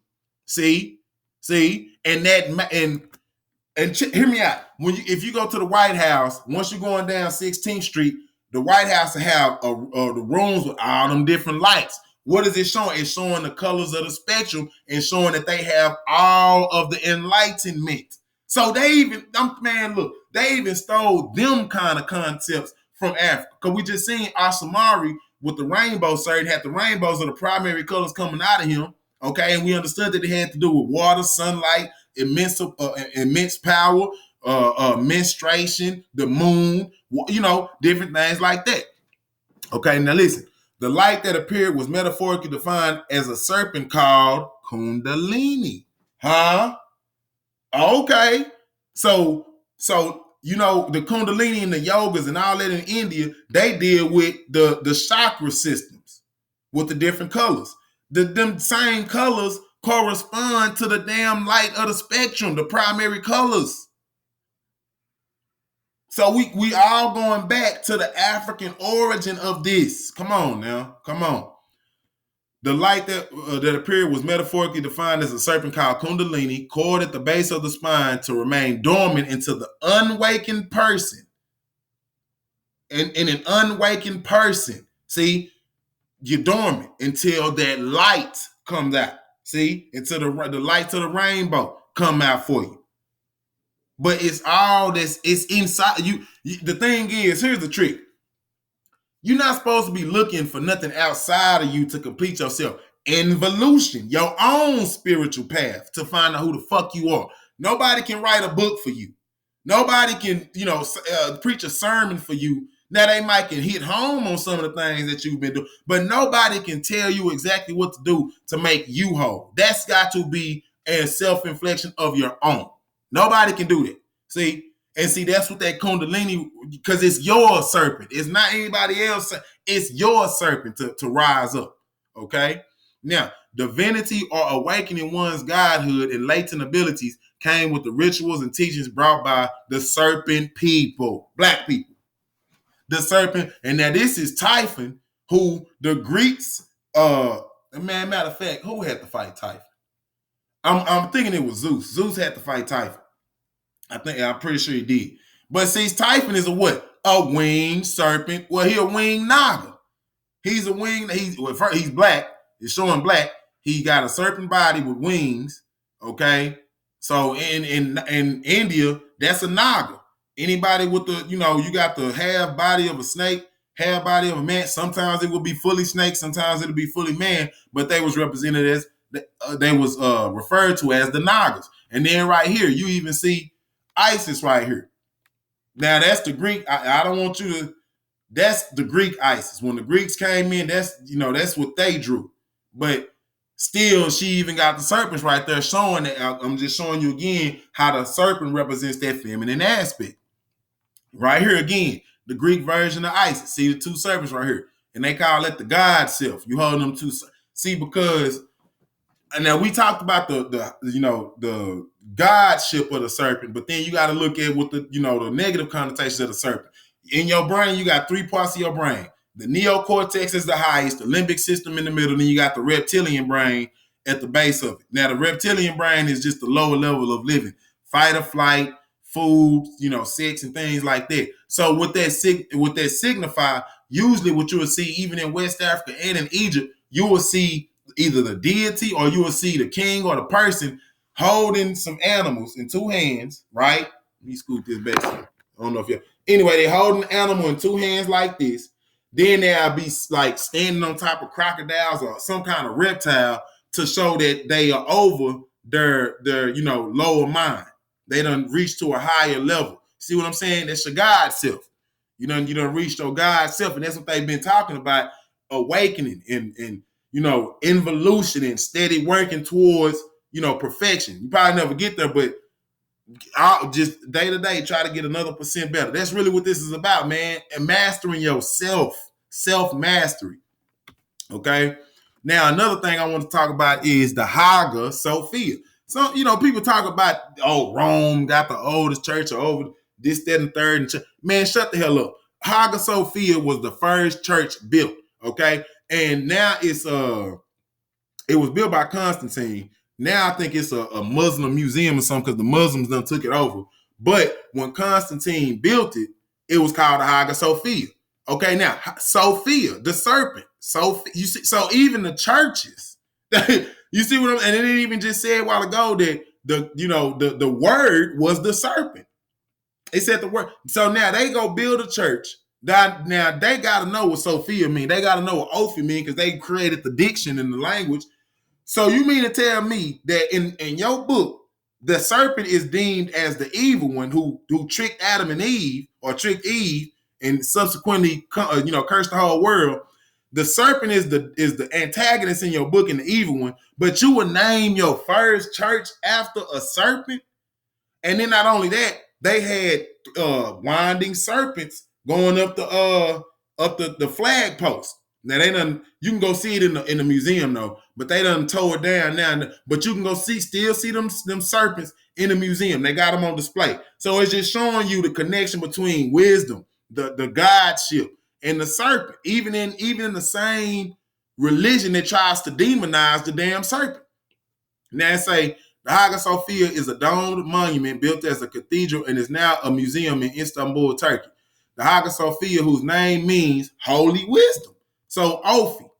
So you see they got an affinity to wisdom, okay? Is a dome monument originally built as a cathedral in Constantinople in the 6th century AD. Listen, the original church on the site of Hagia Sophia is said to have been ordered to be built by Constantine in 325 on the foundations of a pagan temple. Now they calling it and that's the shit they always do. Call you pagan, but then will take your culture, spin it around, and then present it back to you as if it's holier than thou. See, it's a pagan temple, but you niggas is building a temple known for a serpent diction. You even got serpent architecture, but yet your book say that the serpent was the evil one. See, that's why you can't be getting tricked out of your divinity by these people. Don't never let another nigga count your pockets, man. Can't do that. Can't do that. Now, just showing you more proof of the Ophi. Now, this right here is powerful because a lot of people don't even understand that Ophiuchus is represented by the black man Imhotep, who was the first multi-genius according to the Europeans in their eyes. So what they did was Imhotep, which was his Egyptian name, was turned into Asclepius in his Greek name, and then they morphed that Asclepius into Hippocrates, the father of medicine in Greece, right? But then when you go to be a doctor, it's called the Hippocratic Oath. It's called the Hippocratic Oath. Now, Ophiuchus is Imhotep also, and he got what? The serpent in his hand. Name Ophiuchus. O-P-H-I is the beginning of, O-P-H-I, Ophiuchus. See, and what is Ophiuchus holding? The serpent. Huh? And even it's another constellation called Serpentarius. This one is called serpents. So you got goddamn, listen, you got goddamn, hold on, let me come on in. Man, you got goddamn snake mentioned and serpent mentioned all over the guy, even in the heavens. Even in the heavens, they got serpents, serpentarius, Ophiuchus, which is also serpent in origin. I mean, you can't, there's no way you can dance around this, man. You can't dance around this. So, like I'm saying, they done went and deified a black man, but then they hid it within their language and in their culture. Because the Hippocrates, supposed to be the father of medicine, was derived from Imhotep, which was the Egyptian. They just put him in the white people likeness. But when you go and say that Hippocratic oath to be a doctor, you promising a black man that you will hold true to what you said you were gonna do in that medicine. That's facts. That's facts. So Ophiuchus is a black man as a constellation. It's supposed to be the 13th constellation, and it's a black man. Imhotep. Look it up. Well, I'm gonna read it right now. Okay. Now it's a Ophi, a snake. This is what the meaning is. This is what Ophi means. A snake, literally. So Ophiuchus, OPH, a snake. Okay, Sophia, snake. You understand? But it's a snake of wisdom. All right. Now I say the Ophidia is a group of reptiles which comprises the snakes. Ophiology is the study of snakes. The obsolete musical instrument called the Ophiclide was given that name because of its twisted DNA, twisting, because of its twisted shape. In geology, ophiolite is an igneous rock consisting largely of serpentine. The latter called that because of its mottled appearance like snake skin. So you can see the derivation of Ophi, the prefix of Ophi, in everything they got to do with, and it's a resembling of a snake. They even got a damn religious chapter called the Ophites, which they gather around a goddamn serpent and worship. So I mean, come on now. All right, now in Greek myth, listen to me. In Greek myth, Ophiuchus represents the god of medicine, Asclepius. Asclepius was the son of Apollo and was taught by Chiron, the centaur. He learned how to bring people back from the dead, which worried Hades. The god of the underworld asked his brother Zeus to kill the god of medicine. So y'all can go look up that story if you want. But just showing you right there how Ophiuchus is represented by the god of medicine, Asclepius. Now, here is the key thing, because who is Apollo? Apollo is, I know Helios is really the sun, it's a titan, but Apollo is really, signified by the sun most times. If Apollo, you thinking of the sun, okay? Now, how ain't no way in hell no damn cracker, the son of the father of a cracker gonna be the damn son when it's giving they ass skin cancer left and damn right. Ain't no way you finna make me believe that. Then when you go back and say that black people, what they say? Black people say, I've been sun kissed. Black people say, we children of the sun. See, that's showing you in Greek mythology that the Egyptians looked at Ra as the creator, the sun. See, they said, and as a matter of fact, the Sa-Ra means the son of the sun. S-O-N of the S-U-N. So that will make the son your father. So that's just showing you right there why Ophiuchus or Asclepius or Imhotep, daddy was Apollo. His daddy was the sun. Showing you the Egyptian. See, that's how they code the shit, man. You gotta be on your game with these because they is devious. But yeah, look that up. Ophiuchus means snake. Ophi means snake. Ophiuchus is the snake bearer, which is the constellation who was derived from the black man Imhotep in Egypt, whose daddy is Apollo. Now, let me say this, because I know some people just so dumb. They're going to say, damn, so that mean that the sun is out here making kids? No, nigga, it's a figurative, it's a figure of speech, man. It's a figure of speech. Now, literally, yeah, we are thrown off aspects of the sun with the carbon and, the sun throw off carbon in the ATP. But half you niggas can't even understand elementary shit. I can't get into ATP and what it does for the plants and how in return the plants do. I can't get into all that because niggas will be so lost. The bottom line, what you need to understand is the sun is revered by black people. That's why the sun was the sun was the father of Asclepius, because Asclepius was an Egyptian, and that's just showing how the Egyptians revered the sun and Ra. Facts, bottom line. Okay, now just showing you now on the other side, the flip side, you got Apophis. You see Ophi right there in his name. Okay, now Apophis was the antagonist to Ra, or the sun. He the one, it's the snake that I'm not gonna get into all that. Like I said, I got another video that's talking about the breakdown of the Egyptian gods and goddesses and all that. But pretty much, this was the enemy of Ra, Apophis. Okay, so just like I told y'all before, it's dual aspects to everything. Yeah, you got Apophis, who is, you have the snakes, which are revered and venerated in Egypt in one hand, but you also got the dual aspect to Apophis, and you see Ophi, O-P-H-I, which means snake, right in the middle.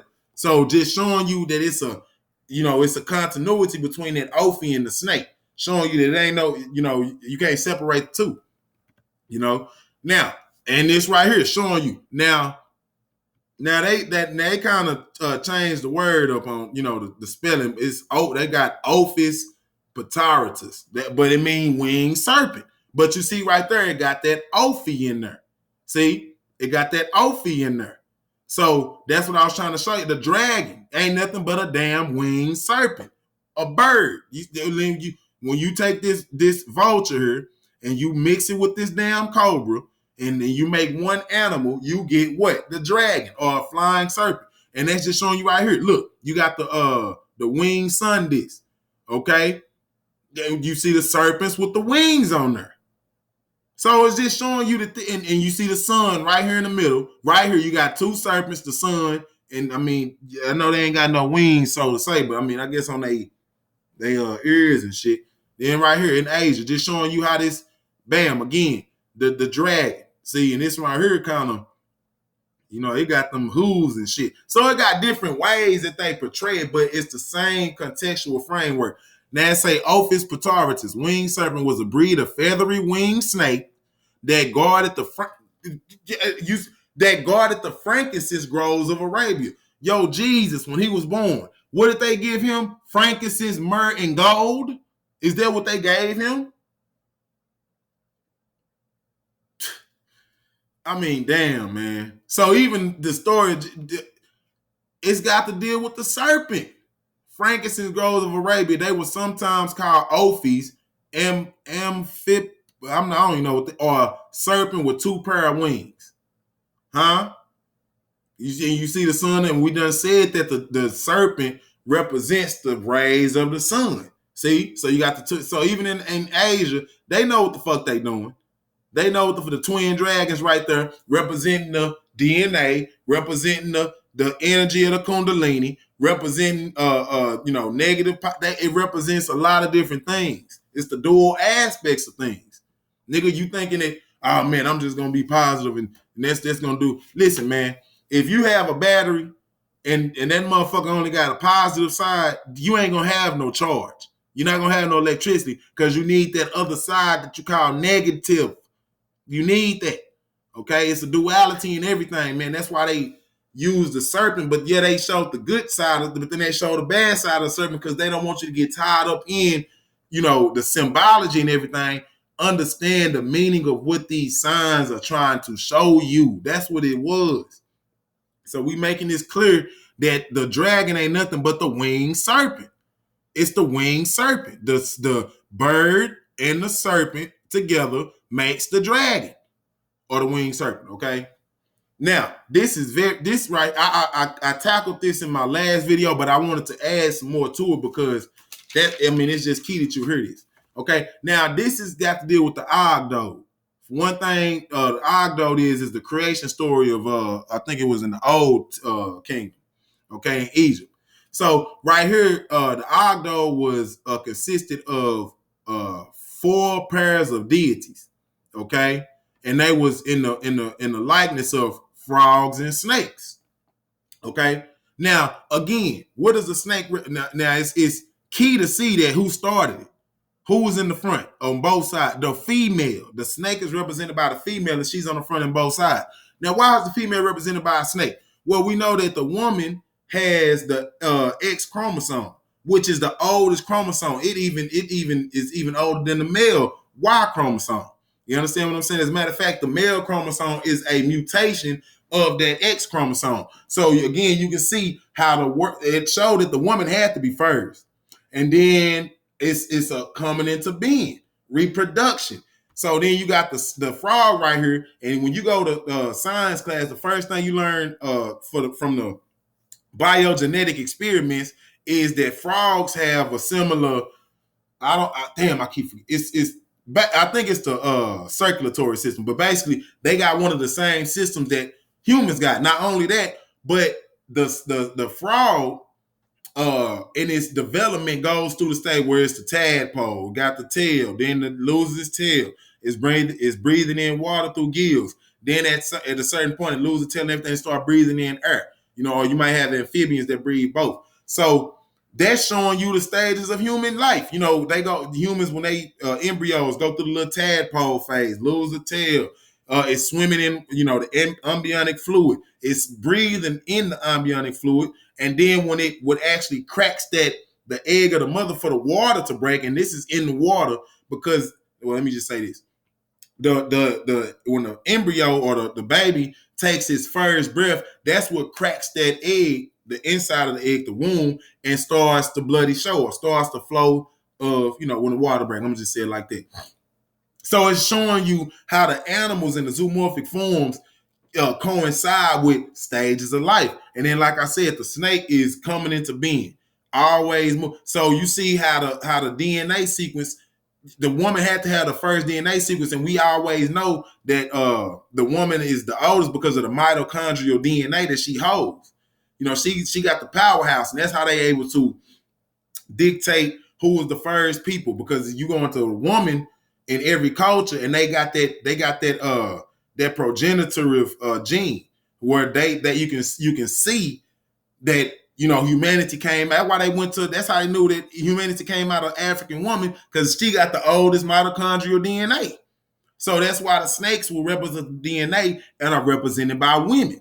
See what I'm? That's beautiful, man. That's genius, showing you that our people even knew not only the stars and the sky and everything, and geography and topography, but even the invisible life. You know what I'm saying? The microscopic life, showing they even knew about embryology back then. Even knew about embryology to the point where they can break down, and then they knew about animals to the point where they can break down, because they knew the significance and the correlation it had between the animals and our reproduction. So again, just showing you the snake is represented by the woman because that's the DNA. That's the start of life. And it's the constant going through life. You see what I'm saying? The constant changing of life. You had the black African people, and then out of that same, I'm not calling the woman a snake, but out of that same concept of the woman having the oldest DNA, that African woman created, the Chinese, Asian, Indian, white, that created all the other ones. So again, just showing you always coming into being. The serpent, the snake shedding its skin, and that's why it's affiliated with the woman aspect of the creation. And not only that, the snake was a part of the creation story. Nigga, who is creating people? Who is creating more humans? The woman. Now, of course, the reason why the frog is represented by the man, because he has his reproductive properties. See what I'm saying? The woman needs that, that sperm in order to reproduce. So then that's why the frog has to do with the male, because of the reproduction stages. And you got to have that sperm to even get to the reproductive stages. It's facts, man, but that's brilliant. And like I said, you can see that it's taking place in the water. That's why it's blue right here. And you see that the ark, this is in the waters of chaos. This is the primordial. Not no water you see like in the ocean. This is the water supposedly that's out in the heavens. And you know damn well that it's water in the heavens, because you got plasma in your blood. That's black plasma out there. When you look out in the sky and see that black, that's plasma. And in order for you to get plasma from your blood, all they doing is they are extracting the water up out of your damn bloodstream. So that's what the plasma is. Okay, so they again, they never did take what was above from what was below. Everything coincided and was a unity and a oneness. And that's why we lose it, because we don't got that. We don't understand it. Now, this is what I was trying to tell y'all before, okay? Showing you this is Fuzi and Nuwa. That's Nuwa. That's, I ain't gonna get in there, but that's pretty funny. The mythological serpents who created humans in Chinese mythology. What are they? Human torso, but they got the lower extremities of a serpent. Showing you again the Naga. And I just showed you back then on, I think, like slide 2, how now it was like slide 3 or 4, how Isis had the body of the cobra and the head of a human. Same thing. So China didn't create this shit. Over in India, they didn't create it. And you see right here again, the two intertwined serpents. Showing that was in Egypt way before. So I'm helping you understand where they got all this from. Okay, we put it, and you put it on the timeline. China ain't nowhere near no damn Egypt. Yet you see the same thing Egyptians doing. You see it replicated and stolen and used in China. Okay, even in their mythology. All right, now showing you again. These are artifacts coming from Kafasha. Okay, and Kafasha is just west of Iraq. I'm sorry, no, it's east of Iraq. Okay, never east. Yeah, it's east of Iraq, over there in the Mesopotamia. So again, the Mesopotamian persuasion and the Sumerians, that's coming from that Bible, coming from that Bible upbringing. But we done already thrashed that if Sumeria was started up by the son of Sudan, Ethiopia, being Cush in the Bible, then that means that Sumeria, Mesopotamia, had to be of African origin itself, and which makes sense. That's why this character right here is called Ningazi or something like that, Ningazda, whatever. But he's in the creation story of the Mesopotamians. And he's one of the chief aspects of creation, and he got a serpent body. The Naga, right here, you see right here, the serpent body. See what I'm saying? That's just like Ashumari in the West African, in the Orishas. Has to do with the creation or whatever. Then up here, you see right here, they got the serpent on the staff intertwined. Same thing in the medical field, where you got the serpents on the staff and they got the wings, the serpents. Okay, so when you look at that, you can see the similarities. I ain't no similar, the exact copies that they got from Egypt. That you can see that they just stole the concept. I ain't gonna say these people did, because they was a colony. That was a colony of Egypt. But the crackers who came along and settled along this part, when they seen this right here, they came up with the Adam and Eve stories and all this other kind of shit. See, so they're the ones who stole the concepts. It might not have been how you say, like, directly from Africa. It might have been a colony from Africa, but the concepts came from Africa and were stolen by the white people or any other goddamn race who needed they start, because ain't nobody had no damn creation stories and nothing. Wasn't nobody on that kind of level of thinking. Motherfuckers was still trying to, they worried about what they gonna eat, and they didn't have no science. These motherfuckers was goat herders and shit. Okay, and we see here that's 2400 to 2600 BC. That's over 4,500 years ago. Yeah, that's over 4,500 years ago. Okay, ain't no damn crackers running around talking about anything that made no sense. Y'all need to stop that. But I'm just showing you again, and y'all remember these relics with the serpent on the staff. Remember that, 2 serpents on the staff. Remember how he's in his and then right here, what I was showing y'all. This is what I was telling y'all about the God self. See how this deity, whatever it is holding serpents, standing on top of animals. That's your God self. That's conquering the lower aspects of your nature. That's what that means, where it come from. Now, but this is where they got it from when I was talking about the 2 serpents on the staff. See, this is in Egypt, and they even call Ningazi over there in Mesopotamia, they call him Thoth. This is Thoth right here. This is in Egypt. Thousands of years before a goddamn Mesopotamia, Sumer, any of that shit. Okay? This is Thoth right here. And the serpents that he giving him ain't got nothing to do with being evil, but it's got to do with creation. You see that he giving him life. mean light. He's giving the rule of life, because thought represents articulate mind, articulate thought, articulate, action. He's giving him those faculties. And a part of the faculties are those divine serpents. You see the serpent right here wearing that's the crown of the south. That's the crown of the north. You understand what I'm saying? So these are the rulers. The serpents are the rulers. And I just told you earlier that usually the serpents are the feminine. So it showed you who was ruling the motherfucker. Okay. So when you see, they say Middle Eastern artifacts with the serpent on the staff and things like that, and even when you see the medical symbol of today, God damn it, you already know where it came from. Family, I know I'm rocking the house, man. If you feel like what I'm saying is righteous, I'm spitting that shit. You see the Cash App down there, man. Donations are welcome.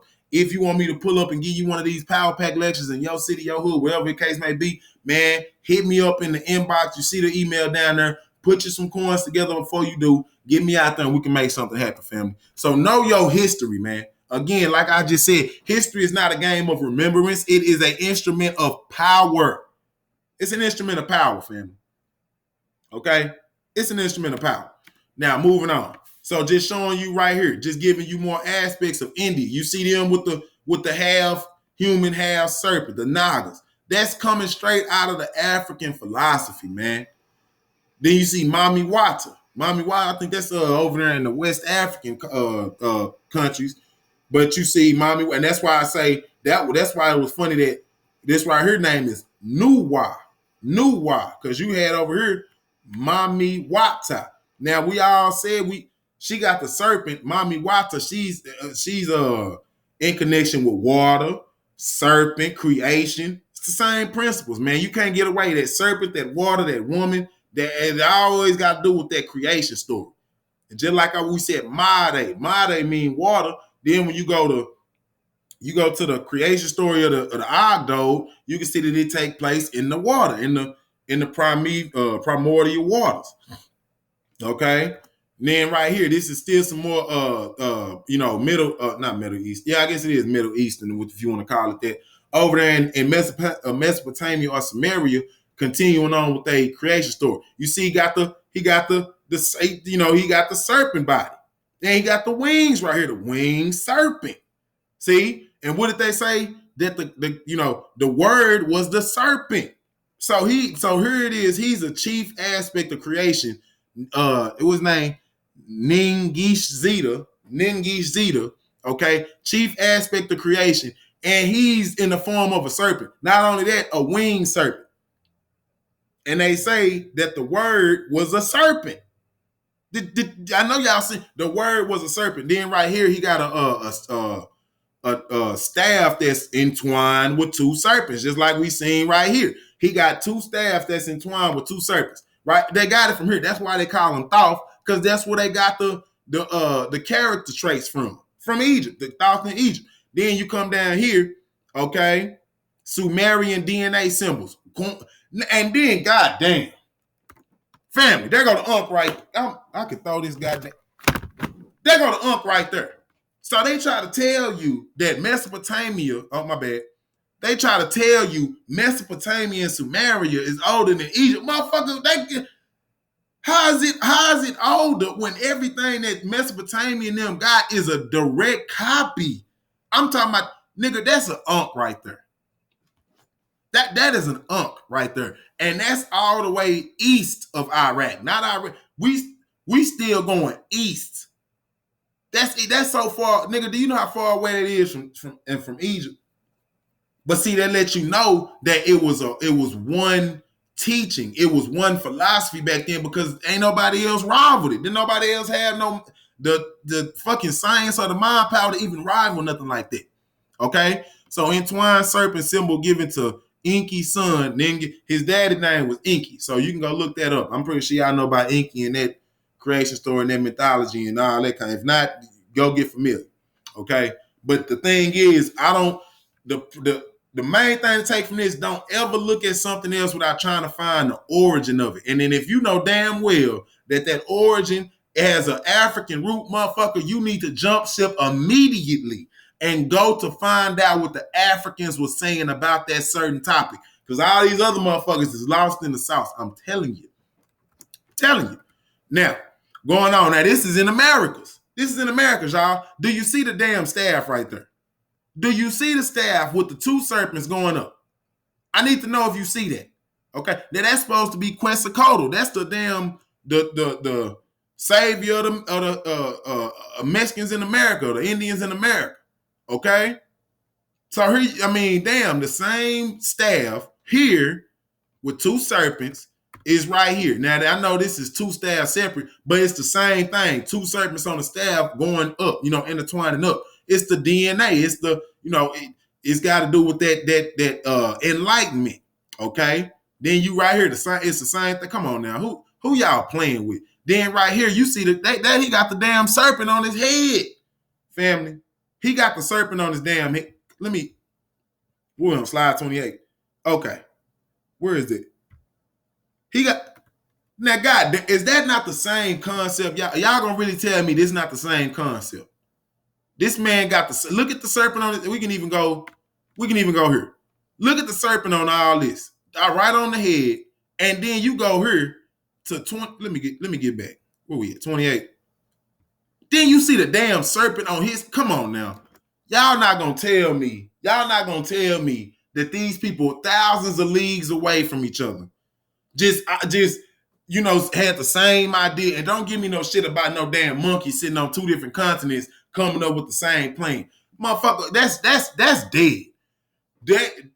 The Olmec and Mayan, all them Native American, you call so-called Native American, they was influenced by the Africans who came here. You can look up a man named Richard Hakluyt, which was an Englishman back in like the 13th century. He got a book called The Chronicles sitting in goddamn Britain right now, I believe. I think it's somewhere in Britain. And he tell them, all you gotta do is look up the book called The Chronicles, and it's by Richard Hakluyt. And he says that they saw Africans selling from America back to Africa when the Europeans was on their way to America. That is facts. So Africans had already been here. So that means that they had been here, they came with their damn culture. Okay? Then you see right here, they got the damn lotus man. That right there. I'm not even, if you don't know about the lotus and the damn papyrus plant that's in Egypt and not knowing them is the national plants in Egypt. And here you go, again, a whole continent away.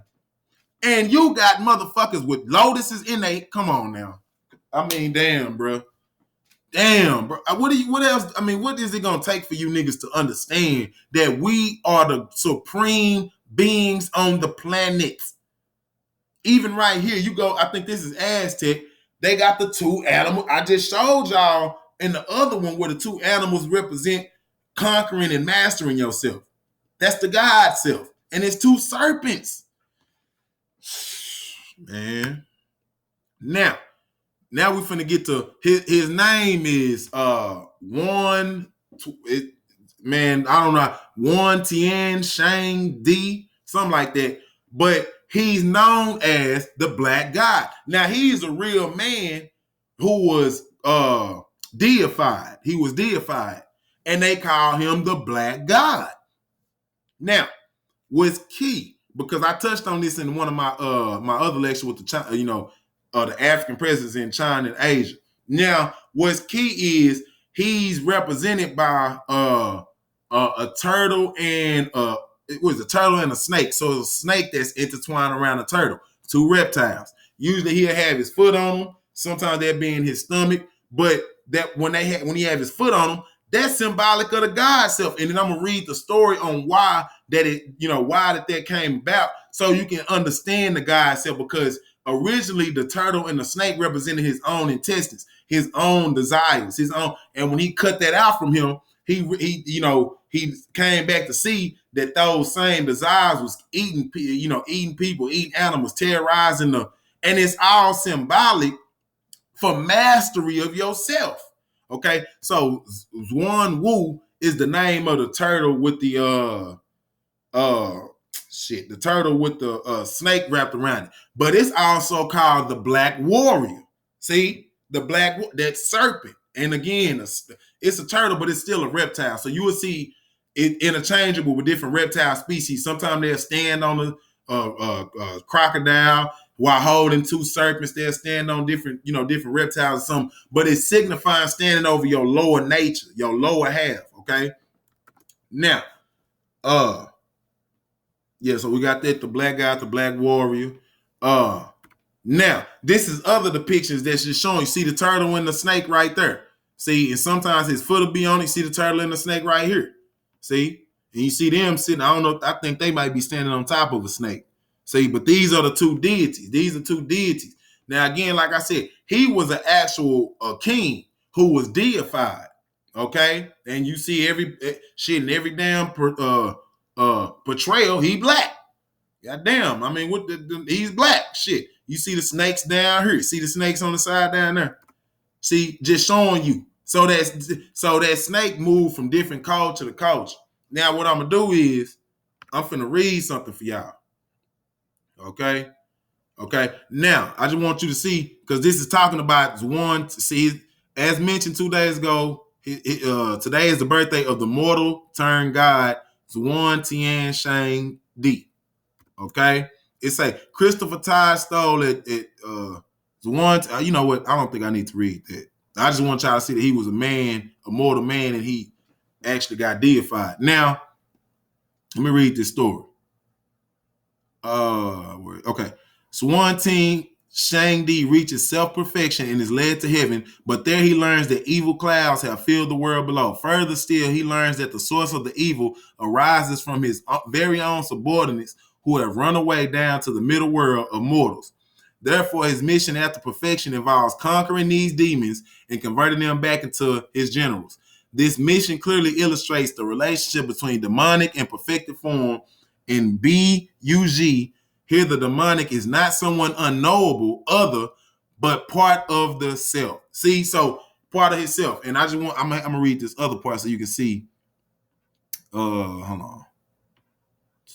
No, I don't think it's still there. Okay, so now, according to the Jindiwan Temple, a Buddhist temple in Jakarta, where one Tian Shang Di is worshipped, his internal organs took the form of a snake and a turtle, thus tying Zhuan Tian Shang Di to the ancient Zhuan Wu symbol. So the Zhuan Zhu symbol is the turtle with the snake wrapped around it. And that Zhuan Wu mean the Black Warrior. Okay? The story they tell is quite interesting. According to the belief, the turtle originated from the stomach and the snake from the intestine of Zen Wu in his meditation without eating and drinking. Zen Wu felt his intestine and belly quarreling. It seemed that a very extreme hunger caused both his body organs to blame each other. In his annoyance, he split his belly and took out both organs and threw them out to the grass behind him. Then, as if nothing happened, continued his meditation. Okay, stomach and intestine, since they had often heard Zen Wu recite the holy verses of Taoism, gradually gained magic power. Both then changed into turtle and snake and snuck down the mountains to eat livestock and human beings. When Zen Wu found out, he cut the turtle with his sword, leaving the scars that are seen to this day, I guess, on the turtle shell, and squeezed the neck of the snake, resulting in snakes having necks thinner than the rest of their body. Zen Wu still distrusts the turtle. He then asked the snake to twist around the turtle's body tightly in order that all objects it swallowed be vomited out again, in order to reveal all crimes that had ever been committed. See, so just showing you how it's about coming. Look, it's about perfecting yourself. See what I mean? That's what the story really about. It's not the demons outside of you. It's not no demons in hell. No, it's the demons in you that constantly eat up your livelihood. Livestock and shit is symbolic of, you. It's killing you. It's eating you up. You got to get rid of that shit, man. You got to be able to take that shit out and, reflect on it so that it don't happen again. You don't become that person, and it's supposed to make you better. See, this is, it's symbolic stories. Okay. Let me read. The above story provides a retroactive explanation for why ancient depictions of Zhuang symbols show the snake coiled around the turtle.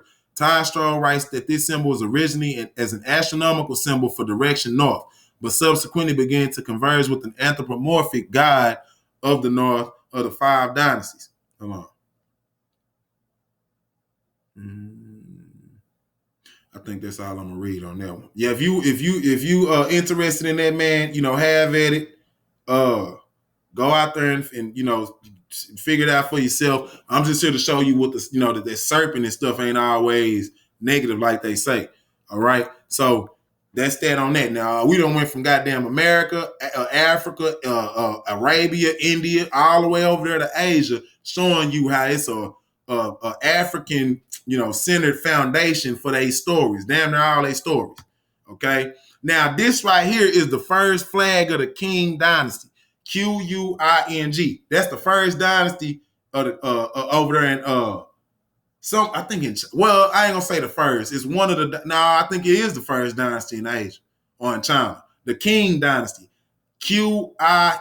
The Qing dynasty. Okay. Now, we've been talking about this damn dragon all the time, and then you see it's funny how they got like the I guess it's whiskers that's kind of like waves coming from the dragon, but it's approaching the sun. See, and it can also be going from the sun and creating a dragon, the way you look at it, because that's exactly what it is. So we done already talked about how the sun rays are depicted by serpents.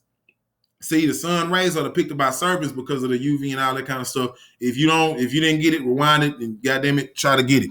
But right here, the dragon is the same thing as the serpent. We done already made reference how the dragon is just a winged serpent. It's a bird and a snake combined, creating the dragon, the winged serpent, okay? Now, this is the first flag, the symbol on the flag of the Qing dynasty.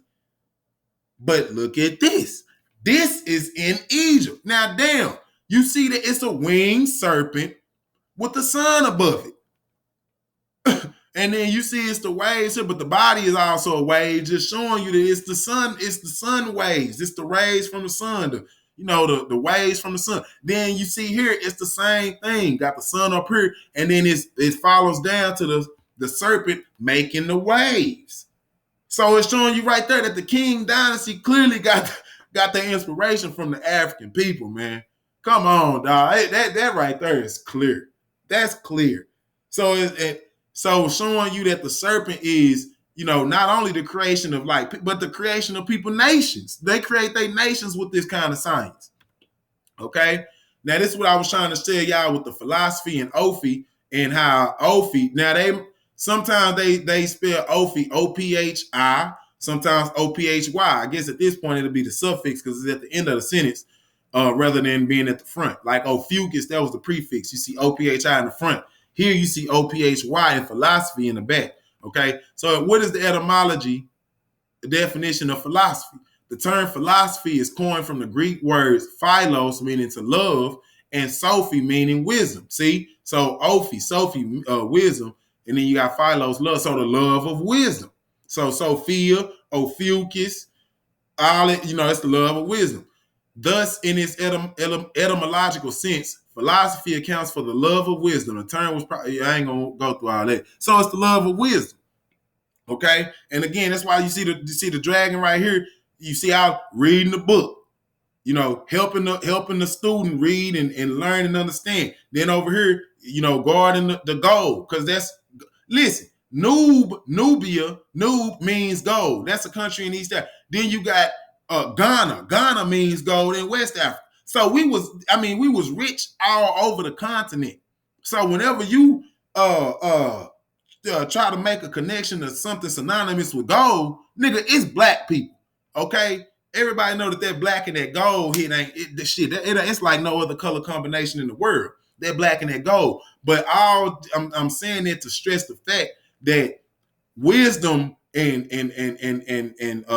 riches were synonymous with black people. Not only wisdom, spirituality, being merciful, being smart and rich. That all came from the African continent, and they create these zoomorphic forms in order to not put the African in the forefront. So they know that this mean in the back of they know that this mean African. They know that the dragon and the serpent are fill-ins for Africans so that you can, sidestep that.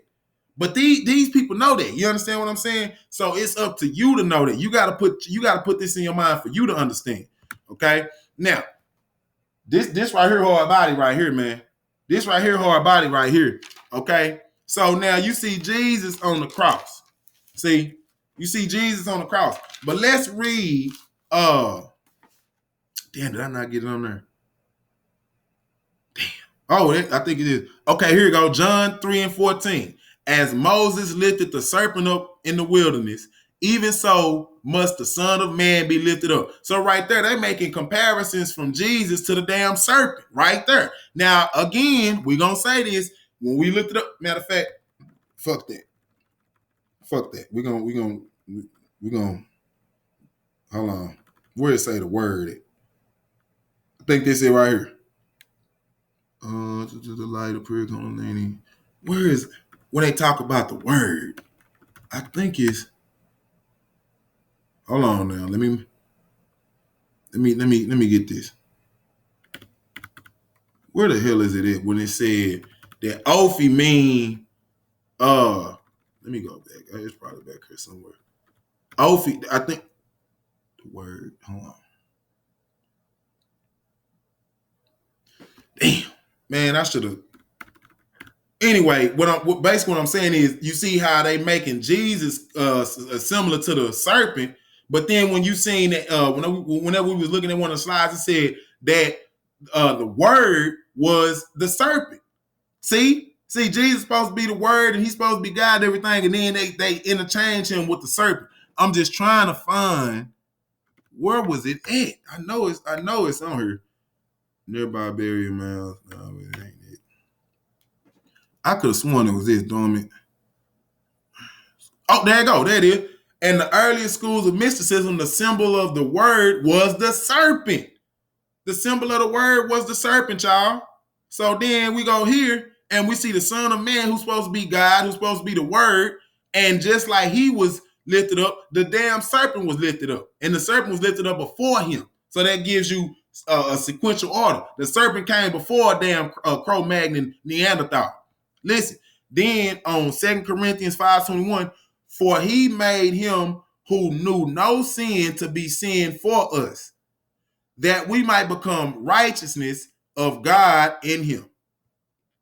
And he's supposed to be with the serpent. Now, here you go. Look, the rider Asclepius of Fucus, pagan god of healing. They call it pagan and that lets you know right there why they call it pagan. Because if it was Greek, why would it be pagan to a Greek people? Is pagan because, if it's pagan, why would it be pagan to a Greek people? It's pagan because you done stole somebody's likeness and then made a damn image of this black man, turned him white, gave him another name, but you kept that in your head that this ain't had nothing to do with us. That's why it's pagan. Okay? Now, near me a snake on the pole made by Moses. See, Moses had to put the snake on the pole and everything to heal the people. Just like Jesus had to be put on a stake or a pole to heal everybody from their sins. See? So the snake and the Jesus is the same damn thing. Y'all, hey, I'm trying to tell you. But in the story, in the same book that Jesus in, the damn serpent's supposed to be the reason why sin came in the first place. Y'all got to know that this is some bullshit. Let me run that by y'all one more time. Okay? I'm going to run that by y'all one more time.